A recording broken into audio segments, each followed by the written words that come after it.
All right, let's call this meeting of Agriculture, Conservation, Natural Resources to order. Chad, please call the roll.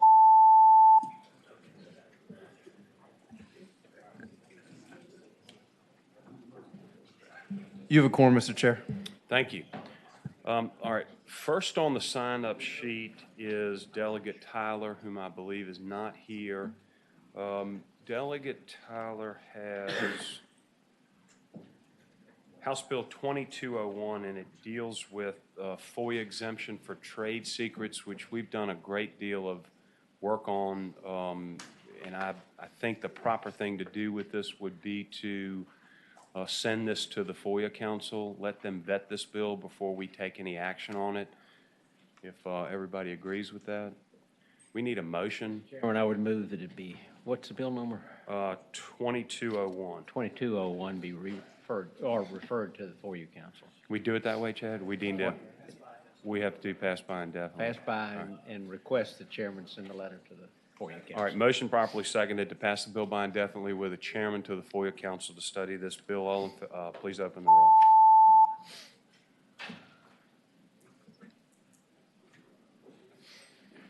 Eleven ayes, 0 nays. Okay. Delegate Stolley in here? He is not. Oh, yes, you are. Delegate Stolley?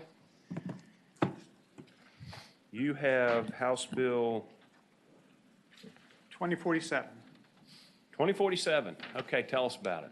Thank you, Mr. Chairman, members of the committee. House Bill 2047 is the consensus agreement from the Oyster Aquaculture Work Group that established a fair process to compensate leaseholders for dredging projects in the Lynn Haven River. It also extends the sunset on the existing code to 2035.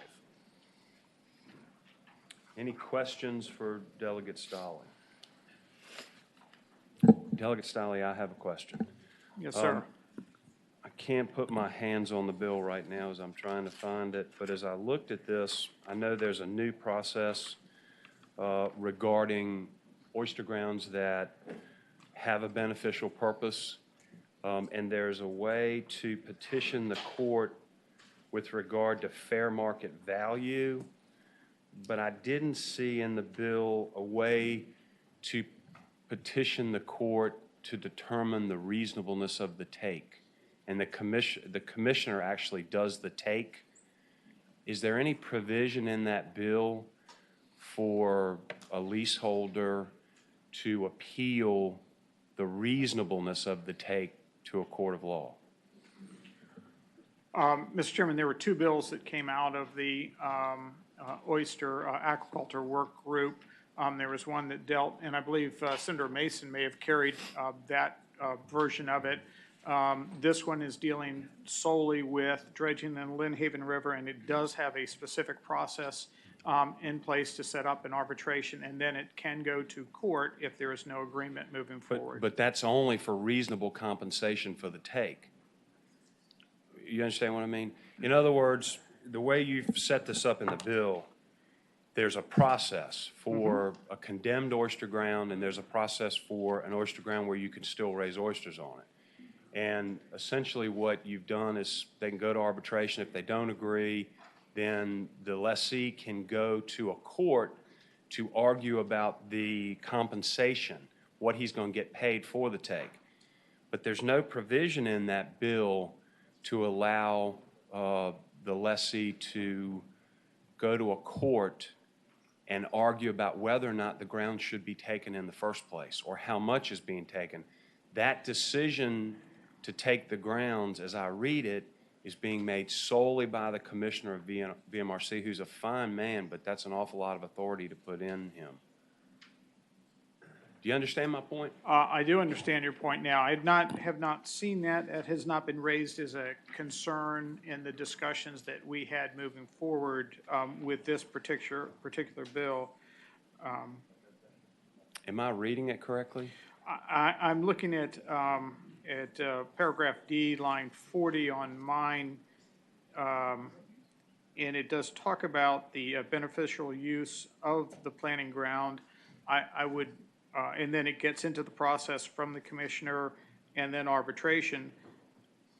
I guess I'm not sure it would not even come before VMRC unless there was not a dredging project that had already been approved at the city that had been identified that this was necessary for the navigation channels. Well, let me ask you a question. Would you oppose if on line 53 at the end of lessee, you struck that period and added, I don't know, language like, or whether the project is reasonable or the take is reasonable? Is that something you would be okay with or not? Mr. Chairman, I would not oppose that, but this came after a year-long negotiation, and I would be hesitant to make a decision like that on my own. I don't know if we have anyone from I don't know if the commissioner's here or not. Commissioner or the Mr. Chairman, Secretary's may I ask a office. question to you? Because I'm not trying to play lawyer on Senator TV Mason. here. But we referred everything back to 28-1205, the public trust doctrine. So would the question of whether it should be taken in the first place be covered there? I don't know. And maybe staff can answer it. My concern was, as I read the bill, there's no provision for a person that has this right to get relief from a court with regard to the amount of the take, which, and it seems to me we should give that person some right to argue about how much is reasonable, because what they're doing is they're taking these grounds. And Yes, sir. so it seems to me there should be some process to allow them to, Mr. Chairman, Senator Lewis. as Delegate Stiley said, this was a long process, and I certainly appreciate what the chairman's trying to do, but I would be reluctant to advance an amendment to this without everybody be able to chime in. Can we get it to go by till next week? Is that okay? Are we going to have a meeting next week? Yes. You okay with that, Delegate? Absolutely. Okay. And All right, we'll get input, and if it's all right, I'll get with you and get the specific concerns and. Maybe the folks to come by. commissioner with Steve Bowman too, so we can talk about it. Okay, and we can get with them too. Let's pass it by for the week and we can figure this one out. All right. Thank you, Delegate Stiley. Thank you, Mr. Chairman. Let's see. Delegate Fowler. Thank you, Mr. Chairman. What would you like to take up? Well, I just have one bill, Mr. Chairman, House Bill 1621. Now, currently, a trip license for hunting is available, for people who live outside the Commonwealth who want to come in for a short hunting trip. I believe that by offering the same opportunity to in-state hunters would be a good idea, and so that's basically essentially what the bill does. Again, it's and I have Tom Guess is here from the Game Commission, but I think there's a situation where say you're having families visiting for the holidays, you may want to go out for and hunt for one day. You just go out and buy a trip license. I believe you sell more licenses, and by selling more licenses, you obviously would draw down some more of the Pittman-Robertson, money from Washington. So I think that's a win-win. So, but if I think Tom is I don't know that you have any. Is there any opposition to just here this? for DGIF. Motion properly seconded to report the bill. Please open the roll.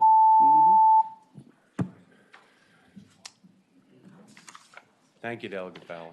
Thank you, 12 Mr. ayes, Chairman. 0 Thank you, nays. members of the committee. Thank you. Delegate Edmonds?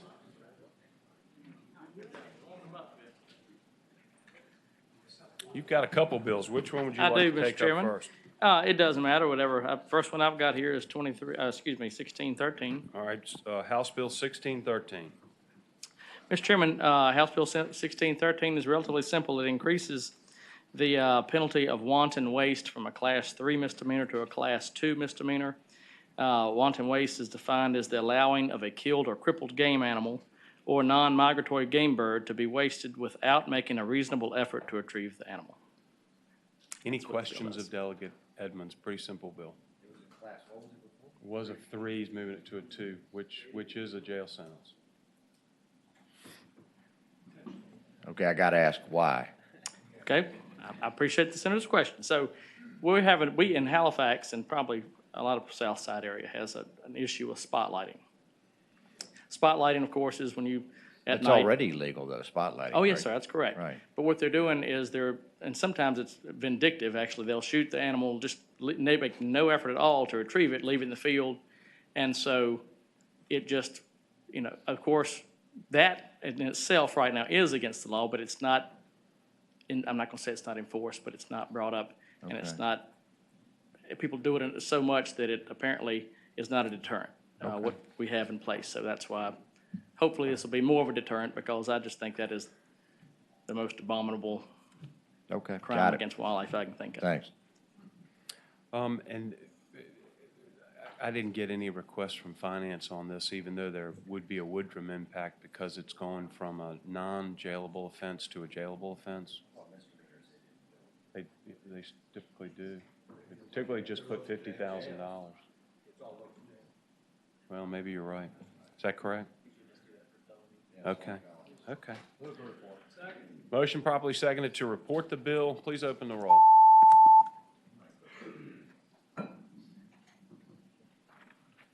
11 ayes, 1 nay. All right, Delegate Edmonds. Thank you, Mr. Chairman. Your next one is? Okay, next one is 2341. All right, House Bill 2341.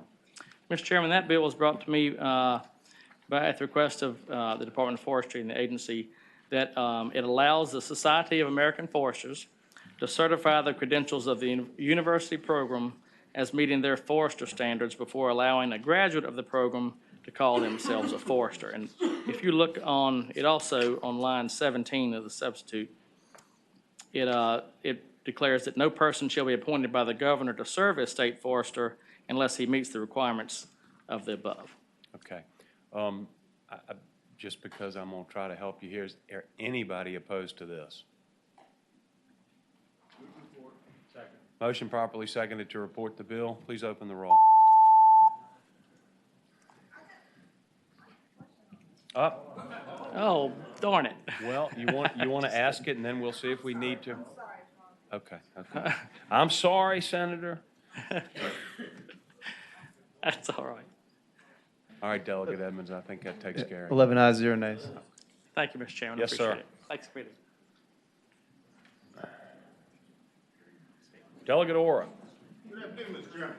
how are you? I'm fine, hope you all is well. Very Mr. Chairman, well. I've got three before y'all. May we take 1626 first, because that's the subject you haven't heard this session. All right, House Bill 1626, up. And, Mr. Chairman, members. Delegate, I'm sorry, I should have Okay. told you this out of the way. Uh-oh. I've discussed this with the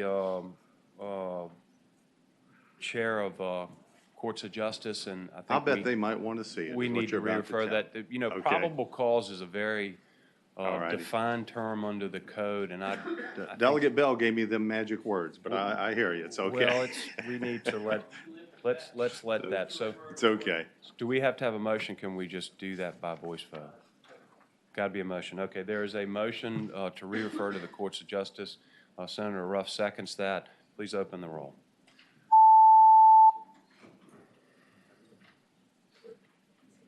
Twelve ayes, 0 nays. Thank you, Mr. Chairman. All It's right. not dead, I'll take that. May we take House Bill 1827? Absolutely. And, Mr. Chairman, this is a topic you have heard. Senator Spruill had a bill this session that you've heard already that amended two different definitional sections. I, as a converse, have put them in two separate bills so that we don't confuse adequate space with adequate shelter. 1827 simply refers to the adequate space provisions and is very similar, I think, to Senator Spruill's, and not that I'm aware of in conflict. It basically, the biggest distinction is I put in this bill a specificity that when an animal is on a leash under the control of the owner, that's not a tether. So any local ordinances that have banned tethering, this should now make clear the owners can go walk their dogs. They can put them out on a line to take care of their business and not be in violation of some of those codes. I believe Mr. Birch had spoken to me. He had mentioned a suggestion of changing on line 45, the 15 feet in length or 4 times, and making that to 10 feet and going back to the previous 3 times, and I would not oppose that. Mr. Chairman, I'll move that. Um, I'll move that. Can- immediately. Before know, we I- do that, can I ask a question, Mr. Chair?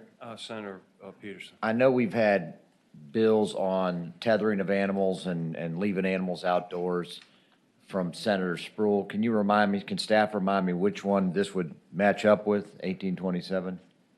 Does this match up with the Sproul bill? In part, I think this- Senator Sproul amended both definitional sections in his one bill. Senator Sproul had Senate Bill 1025. Right. Which was very similar to this, and much like the House does, the Senate typically will lay a similar Senate bill on a House bill, and then let you guys work it out. But I will say, Senator Stewart, if you do that to either one of these bills, because his bill addressed 2 separate definitional sections, and under the rules of germaneness of the House, it would have gone beyond the original intent. You are killing both of my bills. We don't want to do that. I'd appreciate it if you wouldn't. I would have no heartburn at this juncture. But If you were to conform mine in the respective language of the 2, well. if you understand the Delegate- distinction I'm trying to draw. Yeah, Delegate Orr, this committee operates on motion, but I will tell you that it's a long-standing tradition. I understand. That we conform a House bill to a senator's bill if it was similar, and you all do the same thing. You do it to me all the time. I understand your issue of germaneness. I got it. But typically, it's what is done in Right. both bodies. And so, and it's up to the committee, not up to me, but that's just the way we typically do things. And I don't mean to be speaking out of turn, Mr. Chairman. I believe Senator Sproul does not object to this bill in this language because it is very similar to his, and if you need to conform it exactly for this definitional section, but still let me have 2 separate bills, that would put my bills in a posture to reflect the senator's language, if you so desire, but still have my bills in a posture where they could continue forward. Because I will say that the rules of germaneness between the House and Senate are different, and understand that. And under the rules of House germaneness, neither of my bills, if you just took Senator Sproul's and slapped on, would be able to be heard by the body. We could not consider the Senate amendments separate. Mr. Chairman, I've got a motion on that 10-foot, the issue of changing the tether to 10-foot or 3 animals. And going back to the 3. Going back to the original language that Delegate Orrock says that he would consider a friendly amendment. All right, there's a motion by Senator Chapin. Is there a second? I'll second that. There's a motion properly seconded. Is there any other motion? If not, all in favor of amending the bill as described by Senator Chafin, please say aye. Aye. Opposed, no. Ayes have it. Are there any other motions? Move to report it. And this is 1827? Yes. Okay, so I guess the question is, if we're not going to conform it to Sproul's bill, then how do we know it's consistent with Sproul's bill? That's up to the committee. Nobody's made a motion to conform yet. And I would say there are 2 distinctions between this bill language as it sits now in Senator Sproul's. One is the language as I related to the leash carve out, making clear that's not a tether. The other is Senator Sproul's did not have the weight restriction. Am I correct on that, Scott, I believe? Where this puts in place for the first time that the weight of the tether cannot exceed 10% of the animal's weight. Okay. But if you want to conform this to the language of Senator Sproul's. Can I ask we a can work question, it by out. the way? Senator Peterson. Where is the 1/10? I mean, what's the, The magic behind that is what we're trying to find is a way whereby animal control has something enforceable so that you don't have a log chain on a 20-pound dog, where the chain weighs more than the dog does, and is obviously an impediment to the dog's movement. okay, but 10%, who's going to weigh the dog? I mean, But as animal control would as a matter of enforcement if they felt they needed to. That this language was worked out in consultation with some local animal control officers I have, because that's what they're trying to get to. How can they enforce it? How can they say, well, this log chain is too heavy unless we make it somehow relative to the weight of the animal? All right, Senator Peterson, unless you want to make a substitute motion, there's a motion properly seconded before the committee Please open the roll.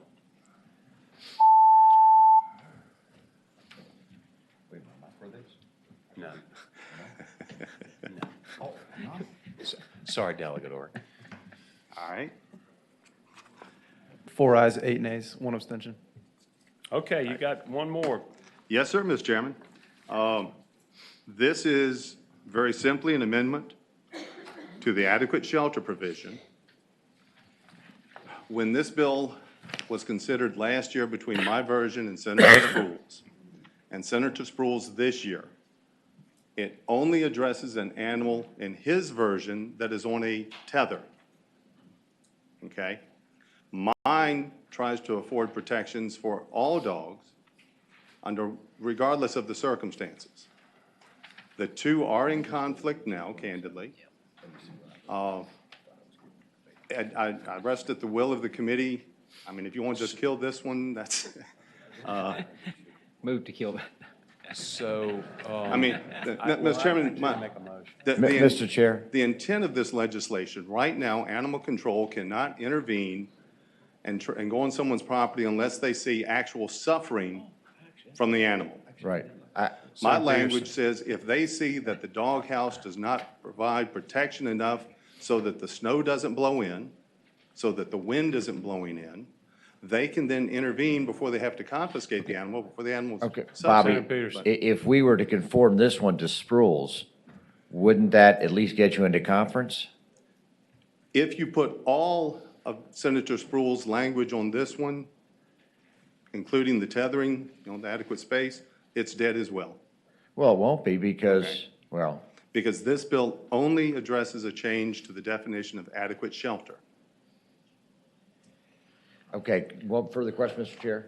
Unless someone else wants to jump in. Yes, I see a gentleman standing and he may want to speak to this. Well, I'm speaking in favor of it. If you will please step up and speak if you'd like to speak. And well, on both the measures, there were individuals here in support. I'm sorry I didn't make that clear. I apologize. My name's David Foley with Pet World in Hampton. Basically, I belong to the Virginia Pet Animal Alliance, and we were, it's a network of stores across the state of Virginia. We work hard to basically ensure that we responsibly source our dogs that we get. This bill here, we also want to be able to responsibly have pet owners that buy our dogs, and this bill will help achieve that. So we're in favor of it. Thank you. Good. Thank you. Hi, I'm Kara Moran with Virginia Positivity Initiative.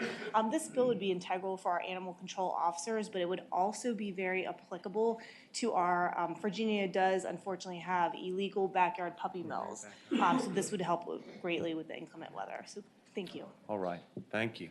Is there anybody who'd like to speak in opposition? Okay. Mr. Chairman, if I may, on both of these measures, I had support from all the animal welfare entities. The only concern, PETA did not particularly like my language on this section compared to Delegate Spruill's, but PETA, HSUS, all had come to me on the one that y'all just killed and said they supported that language because it built in some weight parameters and length parameters that don't currently exist in code as it relates to tethering. But Okay. Any other questions of Delegate Ora? Yeah, I did have actually, I have one Senator Peterson. substantive question, and that is on the definition of adequate shelter. And you talk about provision of access to shelter, and then you talk about what it accomplishes. Each animal from rain, sleet, snow, hail, direct sunlight, exposure to or adverse effects of heat or cold. I mean, exposure to heat or cold, I mean, my child walks outdoors, they're exposed to heat or cold. But this is only in the context, do you have a house that your child can get into that will protect them from the heat or cold exposure? Because that's what you have to look Well, at. I was gonna say, how about unreasonable exposure? I mean, exposure in and of itself to heat or cold, I mean, we all, as. But understand this in the context of the shelter you're providing for the animal. Are you providing them a doghouse where they can get in that house? Now, whether they do or not, you can't control as the owner of the animal. They're a cold breed, they like the snow, they lay out in it, maybe. But at least you've got a doghouse where the snow's not blowing in the front door. Delegate Orrick, when I read this language, it exposure to or. And this is just the definition section, so if I read this correctly, I could let my dog out of the front door to go out to the bathroom. And I live on a farm. I don't live in a subdivision. And if that dog decides to take a jaunt and doesn't come back to me, and it's 10 degrees and a blizzard comes up, I've now violated the law. I would argue, being a non-lawyer, deferring to your legal experience, but if you look at it as a definition, have you made provision of and access to? Well, no, because the Adequate dog shelter. lives in the house. I'm I sorry? just let it out to go to the bathroom. And if he's got a and it- doggy door and doesn't come back through, I don't have a doggy door. if he And lives in your house, you have provided him adequate shelter, I would argue, but that's, I don't know how else to answer him, Senator, I'm afraid. Mr. Chairman, Senator Martin. question, Delegate Oric. So basically, when the dog comes back and is letting you know that he's demanding to be let back in, you have provided adequate shelter. That's When- the when you point let you're him in, making. you let him back into his adequate shelter, would be my. I tend to agree with that. Thank you. I need some help. Okay. Senator Sproul, do we typically let senators speak to House bills? But you go ahead if you'd like to. You go right ahead. Thank you, Mr. Chairman, the committees, and to my friend Bob. I've heard what he said. The portion I was watching upstairs, and the portion when he said something, we kind of agree. I said, oh my goodness, that's not so. My concern, Mr. Chairman, is that when a dog is outside and is on a change, and it's real cold outside, I'm saying take it off of him, let him do something. But the thing is telling the dogs, not going in and outside. And so I have went to his office, and I've had people to talk with him and tried my best to, let's see can we come up with something. All I'm concerned with is that do something when it's real cold. I'm not concerned about a bill, Mr. Chairman. Mr. Chairman, I don't have dogs. There's 16 brothers and sisters I couldn't afford to have a dog. They didn't let us do that.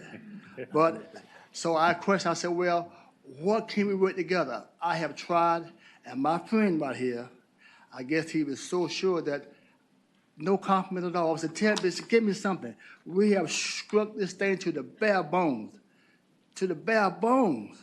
I said, come on, Bobby, give me something. Give me something. No avail. Now, the bill that I have that's passed out of here, it's going to the House, and they're going to rules. And So I think- 24 years, when some go to the rules, I don't have to go, it's dead. We all know that. So I'm saying is this, I'm trying to protect the dogs, and I'm still willing that anything that he could do to say that when it's real cold outside, or real too hot outside, what can we do to protect the animals? If he can come up with it, fine. But as far as agreeing, no, we have not agreed on anything, because he won't let me agree on anything with it. All right. Senator Sproul, thank you. I think we have discussed the issue of potentially trying to do a substitute and let y'all work it out in conference, but the committee acts on a motion, so. And Mr. Chairman, just very briefly, because the senator has here publicly made an assertion that I've been unwilling to work with him. In my office early in session, the one area I thought we disagreed on was the area specifically to the adequate shelter, and that we had no disagreement over the adequate space provision of the language as it related to the tether. We do have a fundamental philosophical difference on the adequate space. I have suggested there might be a way, but I just felt with his statements to say that I have been totally recalcitrant, Mr. Chairman, is not an accurate depiction of my efforts. I think, as you know, through my tenure down here, I've been willing to work with everybody on both sides of the aisle, no matter the issue. As to his comment relative rules, I didn't pick the committee it got assigned to in the House. The Speaker makes that call. All right, Delegate Orr. Mr. Chairman? Is there a I got a motion? motion. Mr. Chairman, I think Senator Lewis was Yeah, asking first. I'd move we conform Delegate Orrock's bill to Senator Sproul's bill. All right, is there a second to that? Second. All right, there's a motion. Did you want to then report the bill or just conform? Okay. Then, motion is properly seconded to conform the bill. Please open the roll. So I have no bill.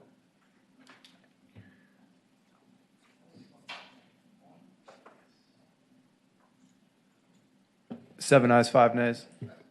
All right, is there any other discussion? Senator Ruff? You know, I don't know how we can possibly legislate irresponsibility in every aspect of everybody's life. Therefore, I move the bill be PPI'd. Is there a second to that? Motion properly seconded to pass the bill by indefinitely. Please open the roll. Still alive. Staying alive. 4 ayes, 9 nays. Mr. Chairman, I thank the committee for the consideration and generous time. I don't know if anybody's going to make I would hold on yet, Bob. Okay. Somebody else might want to move to report I it. move to report it as amended. Amended. But, Mr. Chairman, for that, I will say, I appreciate the consideration, but as conformed, there is no way the matter will get into conference on the House. Mr. Chairman? Well, hold on. We're not going to have a running debate. There's a motion to report the bill as amended before the body with a second. Please open the roll. Just to report.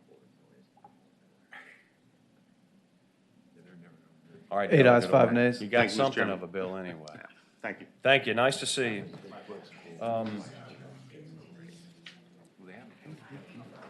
Delegate Boulevard. That pretty much tells you all you need to know. This is my first time down here. Vote against my own motion.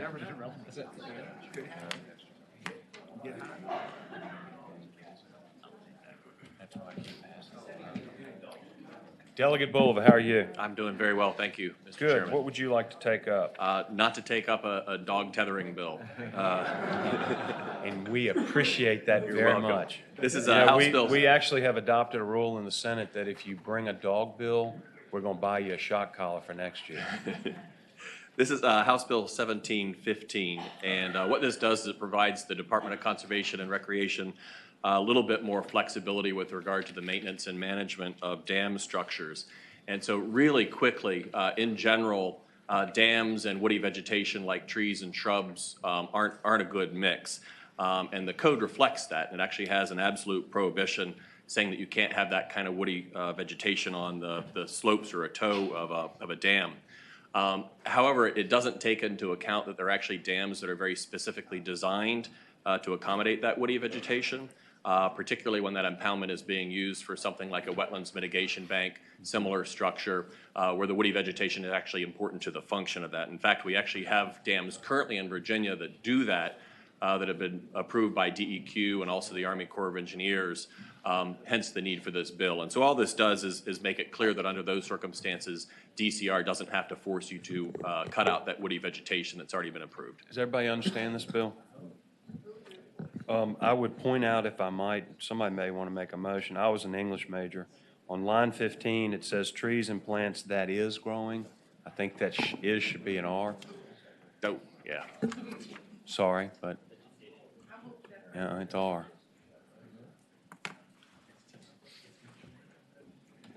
Can we? Okay, maybe I'm wrong. All right. I don't think I am. All right, is there anybody who'd like to speak for this? Anybody who'd like to speak against it? Is there any opposition? I think the bill's in good shape. No opposition? Motion properly seconded to report the bill. Please open the roll. Thank you, Delegate Bull. Thank you, Mr. Chairman. 14 ayes, 0 nays. Delegate Poindexter.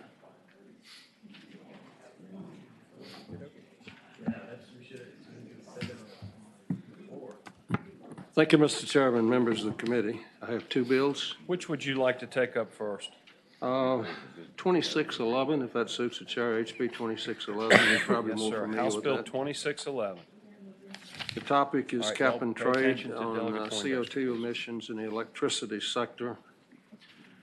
Very first straightforward bill really says that Virginia, no agency or locality in the Commonwealth can adopt a cap-and-trade program on CO2, nor participate in regional groups that do the same thing. However, if the state were to participate in RGGI or a similar program, then they could do that, but any regulatory or real actions that come out have to be approved by us, the legislature. I bring this bill because of the importance of electricity to everything we do. I think we all know about that. This is not is there climate change or not climate change, or is RGGI a good organization doing good things or bad or middle or whatever. I bring it because it's outside the regular scheme infrastructure. It's above and beyond our structure for electricity, above our laws, SEC regulations, and so forth. It's that simple, and that's the bill, Mr. Chairman. Simple bill. Any questions of Delegate Poindexter? Senator Martin. Thank you. I noticed that the bill, while it seems to address regions, also includes any political subdivision of the Commonwealth, which could mean a county. And could a county like Stafford or Fairfax or anybody lose federal transportation money because that political subdivision chose to join one of these efforts? The testimony in the House indicated that that would not be true, and the intent of the language in the bill, Senator Marston, is to make sure that we would be consistent across the state, that maybe Fairfax or Franklin County wouldn't implement its own scheme or join a group of neighbors in a scheme within our state. In other words, the Dillon Rule philosophy. That's why I put the locality jurisdiction in the bill. Delegate Poindexter, do you have anyone who'd like to speak in support? Yes, I believe there are. Well, please come on up.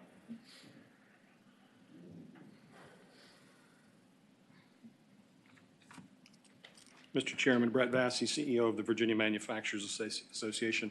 I want to start out by clarifying, I'm not here to testify on behalf of climate change, whether or not it's real or it's not, or the science behind it. I'm here specifically to point out process. And I don't think this is a Republican or a Democrat issue, and we do support the bill. I should start out with that.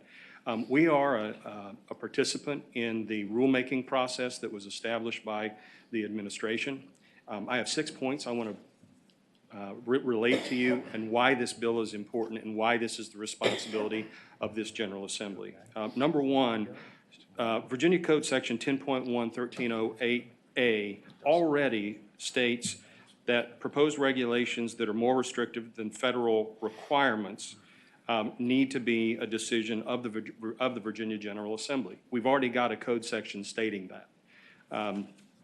The second thing that we want to point out is even in the Department of Planning and Budget, when they did the evaluation, they noted that it should be noted that the federal model on the cost-benefit side of this particular draft rule on the social cost of carbon is for the world overall, not Virginia. Thus, it is not possible to quantify the Virginia-specific benefits.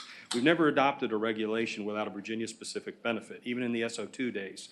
On acid rain. The third thing that I do want to make sure that you're aware of is that the Regi State participation, number one, their costs are 4.6% more expensive than ours in the same measurement of time. Increase in cost have us concerned. Fourth area that we want to make you aware of is we think that this is a tax, and we think it's clearly outlined that it's a tax. And in the Marshall versus Northern Virginia Transportation Authority, you all are the exclusive decider on taxes. The next issue, which we do want to point out, which is Brett, important. If you would wind up, because there are a couple other folks who want to speak I in did support. not see that, and Mr. we do Chairman. I'm sorry. We time this, and There we go. we still have quite a few bills in a short time. We hope to you do it. support the bill. Thank you, Mr. Chairman. Thank you. Mr. Chairman, Tyler Bishop on behalf of the American Fuel and Petrochemical Manufacturers. We support the legislation for the reasons outlined by the delegate. We think the legislature ought to have a say in such far-reaching and profound public policy decisions. Thank you. Tyler Minnick from the Virginia Chamber of Commerce. We support the bill for the previously given reasons. Thank you. Are there those that would like to speak in opposition? Please come on up. Mr. Chairman, members of the committee, Bob Shippey with Sierra Club. We we see this as a great example of legislative overreach on normal course of business that the executive branch would be able to take action on, so we urge you to oppose it. Thank you. Ladies and gentlemen, my name is Charles Michael Fulton, and I'm just a guy who lives in Virginia, but I don't know why you guys want to pass a bill that keeps people from making deals that increase profits for everybody and also maybe creates a cleaner place for us to live in. So I urge you not to pass the bill. Thank you. Thank you. Mr. Director Paler, how are you? I'm fine, thanks, Mr. Chairman, members of the committee. The administration strongly opposes the bill. Thank you. Okay, if there's nobody else that wishes to speak, Delegate Poindexter, you want to finish up? I'm very concerned with what I learned from the LCC when they were projecting from $7 to $12 a month on my constituents. That's why I got the bill here. That concern is not lost on some of us, I can assure you, Delegate Poindexter. Thank you, Mr. Chairman. All right, is there a motion? Move to report. Motion properly seconded to report the bill. Please open the roll.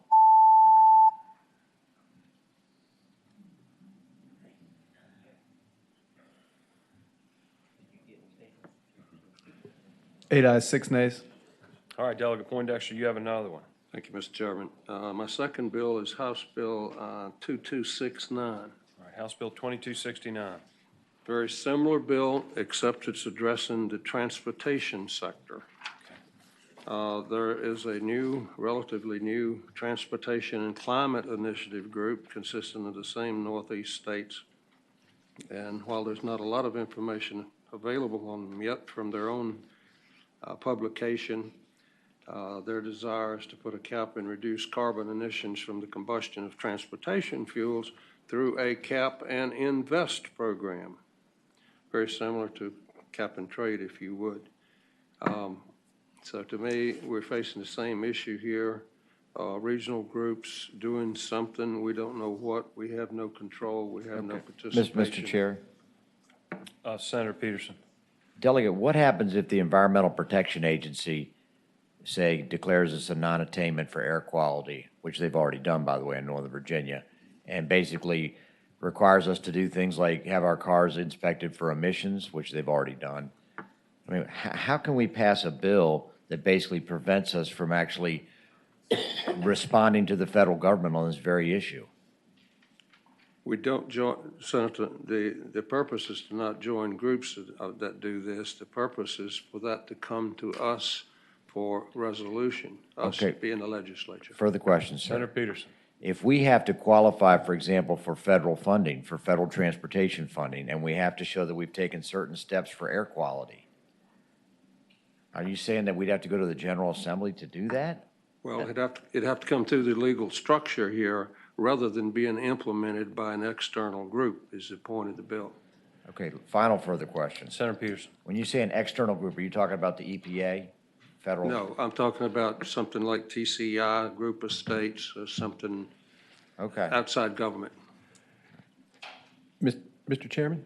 Senator Martin. A technical question for either the patron or staff. Why the 2/3 vote? Is that somehow required by the nature of these decisions? Or is that just Senator? purposely put in there to make things difficult? Senator, that's the number I came up with because I viewed the transportation sector so important that an outside group could make changes or requirements on all phases of our transportation, from roads and trucks and air and rail and everything, that I thought that 2/3 would be the right number that dealt with such an important question. Mr. Chairman? Senator Martin. Thank you, Mr. Chairman. I just never heard of us doing business that way, and I would make a motion that this be amended to include just a simple majority vote, same as we vote on everything in the House and the Senate. Why don't we hear from folks before we make any motions, All right. if you don't mind, Senator Marsden? Do you have folks who'd like to speak in support?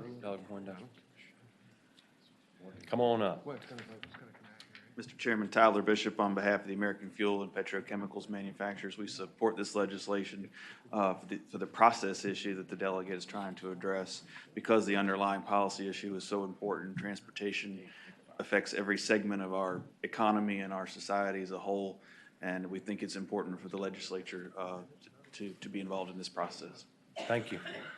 Anyone else in support? Not there. Are there those who'd like to speak in opposition? Please come up. Mr. Chairman, Bob Shippey, Sierra Club. I understand there's tension between branches of government, and one may want more power than another. But again, this is overreach. This is standard executive branch execution of policy, and I urge you to oppose this. Thank you.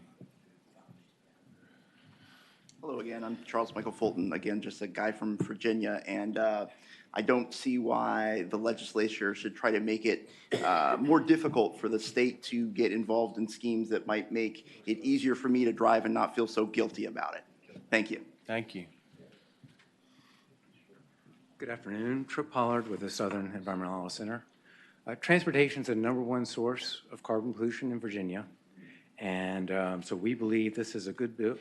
The programs, the regional programs to address it are important and critical for our health, our communities, and the environment. I think there are issues, as Senator Peterson mentioned, about the number of regional bodies this might apply to. Delegate Poindexter mentioned the Transportation Climate Initiative. That's a voluntary collaborative group that's looking at how we advance the clean energy economy, and it will be up to Virginia whether to join or not. They can't just impose something upon us, but there is potential mischief for how this bill could impact other regional bodies that also address air pollution in regions such as Northern Virginia. For this and other reasons, would ask that you reject this bill. Thank you. Thank you. How are you again? Mr. Chairman, members of the committee, the administration also strongly opposes this bill. I will say that to the previous point, there are other regional groups that work on things like ozone and some other air issues, and it would be unfortunate to have this apply to any of those because of our need to make sure that we're maintaining air quality. Thanks. All right, thank you. There's no one else that wants to speak. Delegate Poindexter, would you like to wrap up? I would just say, again, that this is such an important sector. It drives our economy, and we have no idea what the cost implications or the implications on our standard of living or our daily life would be from unknown actions by an external group. Okay. Is there a motion? Motion properly seconded to report the bill. Please call the roll.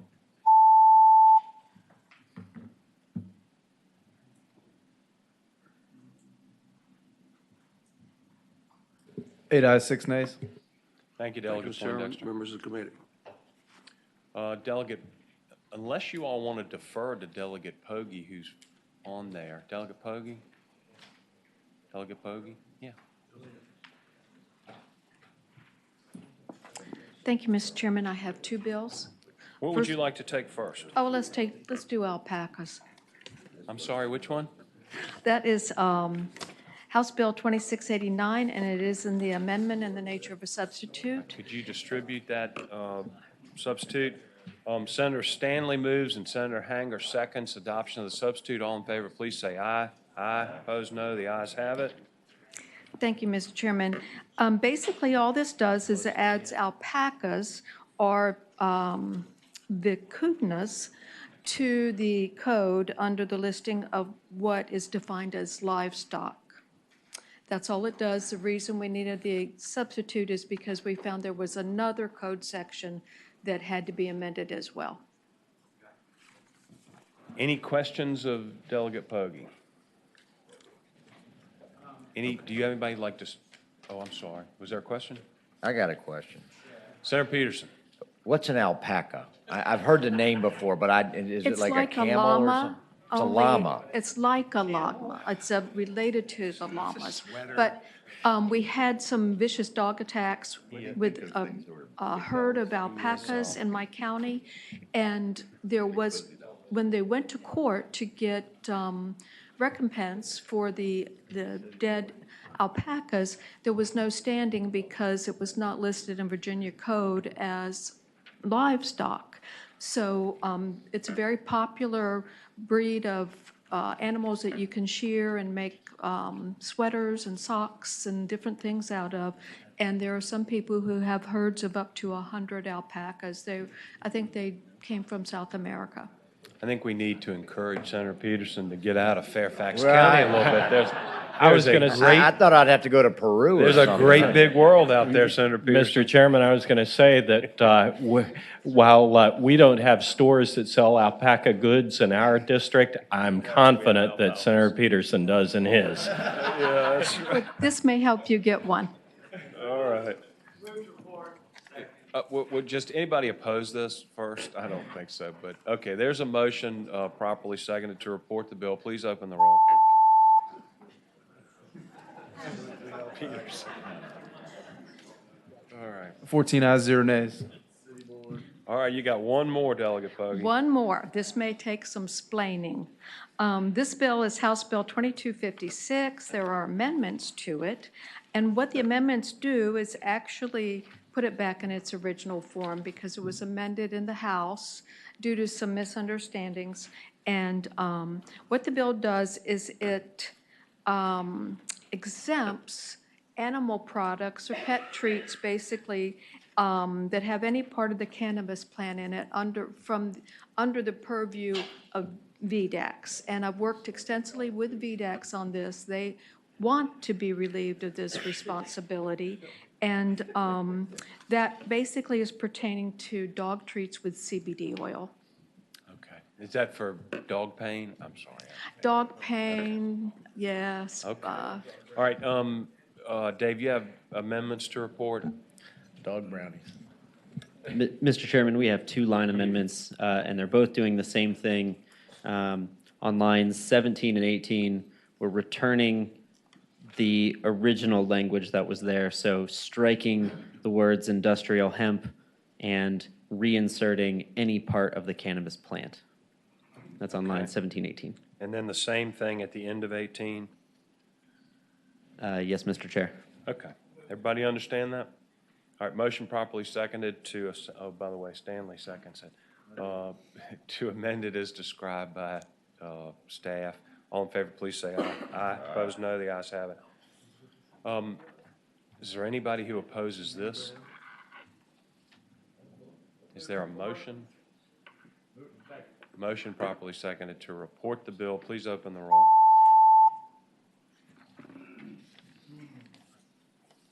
Delegate Pogge, thank you. Nice to see you. My dog thanks you. I might have to start taking some of those pain pills. Delegate Bloxham.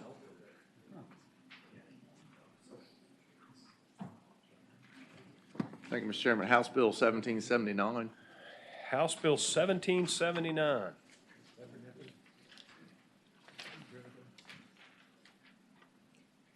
Why can't I find it? Oh, here we go. Okay. All right, this is just the rules for riparian leases.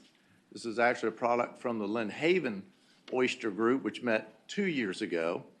And what basically the law is now is that a riparian can apply for a lease and he chooses the ground. VMRC does not have any guidance over it. They can't change it. They can't tell it where it goes or not. And some of the people in the Lynn Haven were actually getting leases that were oblong, trying to block navigation, dredging and stuff. So my feeling was that VMRC needed to handle riparian leases the same way they handle regular oyster leases, where they actually have some say over the boundaries and where they go. So basically, it just puts riparian leases more in line with the regular oyster leases. I know you've worked with a work group on this, haven't you, Delegate Bloxham? Yes, sir. We discussed it a little bit this summer in the work group that just happened, but this was actually in the Lynn Haven conflict 2 years ago, where this came from. So I had a question about this. What impact would this have on current leaseholders? None. So they would be grandfathered? Yes. The only time that you're going to be able to, only time BMRC would be able to adjust the boundary is on a transfer. So once if they they transfer it to a new owner, then BMRC could say, okay, this lease isn't appropriate for where you are. You're allowed your quarter acre, but you cannot have it oblong. You can have it along your boundary, along your shoreline. Okay. Any questions of Delegate Bloxham on this? I do have a question. Senator Peters. If someone's applied for a lease in front of your property and the application is pending, can you sneak in and get your riparian rights? Typically, you've got to stand in line. And the riparian owner, by right, has a quarter acre in front of his land if he has 205 feet of frontage. Okay. But no, he cannot, that riparian owner cannot carve it out of a oyster lease. If I have an existing oyster lease, they cannot come in and carve it out of the commercial property. Okay. But they get first choice of where they want to go. With this bill, they get first choice. If VMRC agrees with them, that's fine. But if VMRC says, you know, there's no reason for you to put your lease this way, we want it this way, then VMRC would actually have a little bit of control over it. Did you have buy-in by all the folks there, or was this? Yes, sir. The biggest, they wanted to move it to 105 feet. There's a little pushback on your side, up in your river, so that was a bridge too far this year. So I left it at 205, which is current regulation. Okay. If they need to drop it back, then that'll be a discussion for another day. You have anybody like to speak in support? I don't think so. All right, is anybody like to speak in opposition? Mr. Chairman? Hold on. Just quick, Senator just Martin. out of curiosity, you know, because the commissioner gets to make this decision, is there any appeal process to that, or is somebody would just have to go to court? Well, you have the whole commission. Because it says the commissioner. Well, he actually does it, but all these leases come in front of the full commission, so they have a full commission hearing, and then they all vote. Okay, thank you. Okay, any other questions? Is there a motion? Motion properly seconded to report the bill. Please open the roll. Thank you, Delegate Bloxham. 14 ayes, 0 nays. Delegate Hope is next, I think. Thank you, Mr. Chairman. 2745. House Bill 2745. It's a dog bill, but it's not a We're going to give you a tethering shot collar. bill. I know. I didn't know that before I carried the bill. I would have. We're going to put you and Bill Stanley on leashes with a shot collar. No, that's all right. Move to report. All right, tell us about it, Delegate Hope. Mr. Chairman, this bill was brought to me really to clarify that the courts can defer adjudications in dangerous dog cases without a finding of dangerous dog.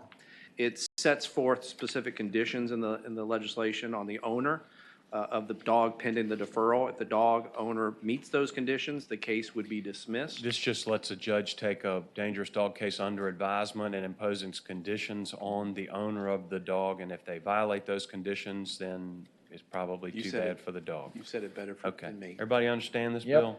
It actually makes sense to me. That's right. It's kind of like smoking dope. Is there anybody who wants to speak in opposition to this? No, any opposition. Is there a motion? Motion properly second to report the bill. Please open the roll. And I'm sorry to rush through these, but we've been summoned somewhere Thank else you, Mr. very Chairman. shortly, so thank you, Thank Delegate. Delegate Yancey.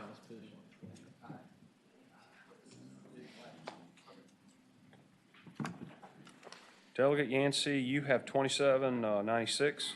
Mr. Chairman, thank you. House Bill 2796 is the title, and summation, simply put, it states that a watercraft may be transferred by operation of law through the execution of the statement of a transfer of death. This came to my attention from a constituent in Newport News. They were trying to work on being able to transfer personal property, in this case a watercraft, in the event of a statement of transfer on death, that they could move this into another person's property. And otherwise, you'd have to have an executor go get it Correct. retitled or something? Correct. Okay. And Are this there any language was provided questions? by DGIF, Mr. Chairman. Thank you. Any questions? Is there any opposition to this? None that I'm aware of. Is there a motion? Motion properly seconded to report the bill. Please open the roll.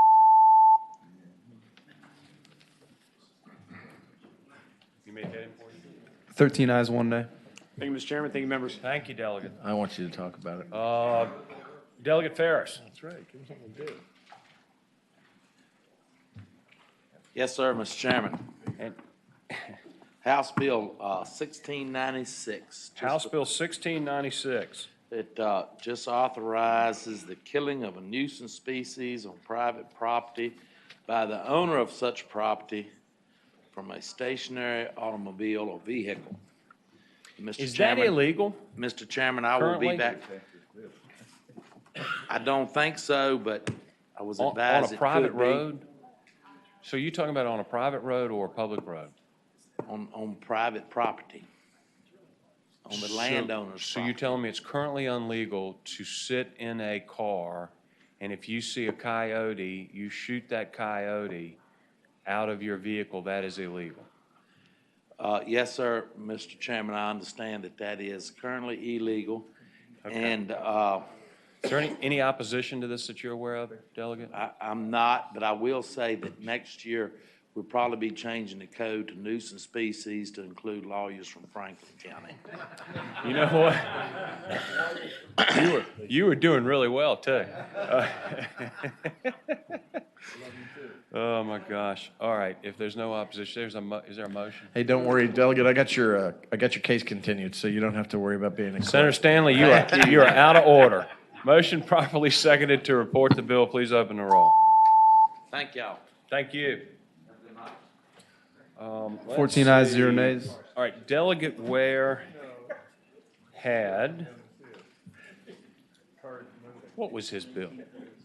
Will you just describe it very briefly because I lost my sheet? Oh, no, I didn't. Here we go. Would you just like to briefly speak to Delegate Ware's bill? Yes, sir, Mr. Chairman. Michael Skiffington, DMME, Director of Policy. House Bill 1932 increases permit fees for our mineral mining operations. These fees haven't been increased in over 15 years. We worked very closely with the Virginia Transportation Construction So this Alliance. is just an update with this. I understand there's no opposition to this. Is that correct? Is there anybody in the audience that wants to speak in opposition? There's serenity in the holler. If not, I would ask that the motion to report be to report and re-refer to Senate Finance. We do have a letter from them on this bill. So moved. Second. Motion properly seconded to report the bill and re-refer to Senate Finance. Please open the roll.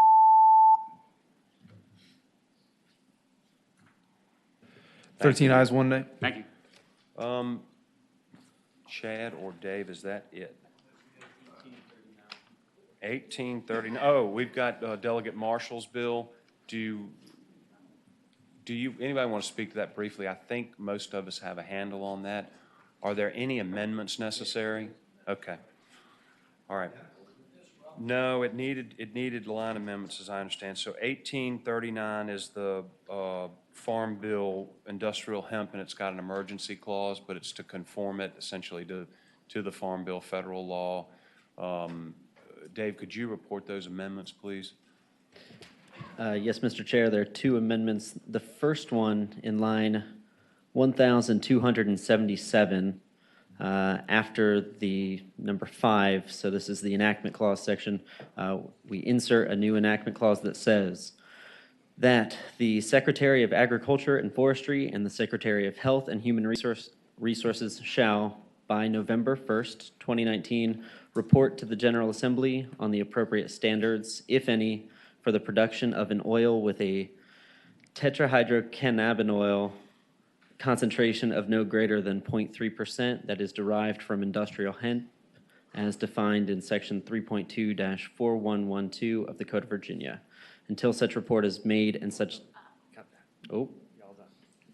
And the second line amendment is just to strike the 6 and insert a 7 on line 1281. All right, Senator Stanley moves and Senator Hanger seconds those amendments. All in favor, please say aye. Aye. Opposed, no. The ayes have it. Are there any questions or with this? Is there any opposition to this? Opposition? Please step up and speak. Good afternoon, Chairman, members of the committee. My name is Aaron Lopez. I represent Delitso, one of the 5 licensees of the medical cannabis processors. We'll serve as Northern Virginia. We understand the desire of the bill to conform with federal regulations. The only problem is we oppose this on the idea that there is a lack of consumer safety when it comes to the production of the oil and the CBD and who will be getting it. We're already starting to see states of Maine and Ohio and the city of New York that are against the production and the use of CBD in food additives. This bill will allow for food additives. The FDA has come out pretty clearly in opposition to the use of CBD in the food additives as it's not being tested. We're also concerned that, well, there are states that such as Colorado, Ohio, and Washington that allow for the production of CBD oil, but it is then to go ahead and be processed through the processors to make sure that there's lack of contaminants. As this is grown outside, the plant acts as a sponge in the absorption of pollution, and there are not adequate tests involved in this bill to ensure the consumer safety of that. Plus, at the end of the day, you have 5 licensees that went through an incredible process to gain a license and are required as certain standards to produce the CBD product, and those lack of standards are present in this bill. Thank you. So this goes outside of the process you would use? That's why you object to it? Yeah, the Board of Pharmacy currently requires us to produce this at a dietary supplement level, which is a very enclosed process. We have to test for heavy metals and other impurities. There is nothing Okay. Mr. Chairman? Thank you for your testimony. Mr. Chairman? Senator Marsden. Thank you, Mr. Chairman. I tried to amend the Senate version of this bill to cover this problem. It was unsuccessful. However, I will say that tomorrow morning at 9 o'clock, we're meeting with agriculture industry folks, the processors, what have you, to deal with this problem. And hopefully, through a governor's amendment or a bill being sent down, we can get everybody to agree on a solution to make sure that these products are coming to people that don't have heavy metals in them or microbes or things like that. I think that's the intent of everybody. It's just a question of not being in conflict with, with the bill, Senator Ruff's bill that came down. So we just want to look at making sure that we can get these products to be safe. All right, thank you, Senator Marsden. Is there a motion on the bill? Mr. Chairman, I move that the bill be approved Motion. as amended. Motion to report the bill as amended, properly seconded. Please open the roll. All right. Thank you, Delegate Marshall. 14 ayes, 0 nays. Is that the last bill? Okay, thank you all. The committee will rise.